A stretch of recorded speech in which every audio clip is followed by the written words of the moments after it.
তো হে ভাই ব্রাদার্স, তো বলো কেমন আছো তোমরা। আই হোপ কি তোমরা সকলেই ভালো আছো এন্ড আমিও ভালো আছি। বাট যদি কোনো না কোনো কারণে তোমরা ডিপ্রেশনে থেকে থাকো, তাহলে আমি তোমাদেরকে কথা দিচ্ছি এই সম্পূর্ণ ভিডিও দেখার পরে তোমাদের মুড অন হতে বাধ্য হবে।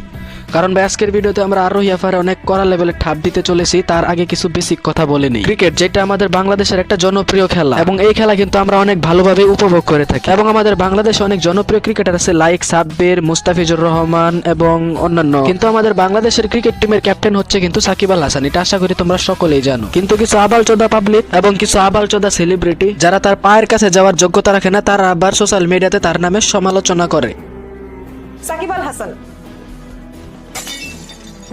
এ বাবা রে বাবা, এ গুয়া মারছে ভাই। মুখের মোচড়টা দেখছো, মনে হইতাছে এখনই মুখ দিয়ে গু ভাই রয়ে যাবে। তো বলতাছি মামুনি, তুমি কি কখনো ওর পায়ের কাছে যাওয়ার যোগ্যতা আছে তোমার?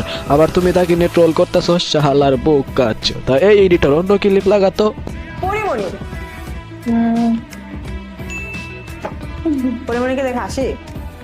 হ্যাঁ, সব দিক মানে এটা ভালো লাগার। মানে ভাই কথা আসছে না, রতনে রতন চিনে তেমন ঠিক, এক মাগি আরেক মাগি রেসিনছি। আর ভাই তুই নিজেই তো কাজ শরীর দেখাই, আবার অন্যের অপমান করো, শালার বোকা চোদা। মানে আবার কি লেভেলের বোকা চোদা হইলে পার্সোনাল শত্রুতা সোশ্যাল মিডিয়াতে মানুষের সামনে দেখাইতে পারে। আল্লাহর গাঞ্জাফর মার্কা পোলাপান, আরে এ নাস্টিক মার্কা পোলাপান, ডাবলটা কই জায়গা দেখা না। আসলে ঠিকই আছে, তুই এক মেগি পরিমাণি আরেক মেগি, তাহলে একই তো হলো, তাই না? তো দেখো, আর ইয়াবা তোমার সাথে যদি সাকিব আল হাসানের কোনো পার্সোনাল শত্রুতা থাকে তাহলে সেটা তোমার পার্সোনাল ব্যাপার।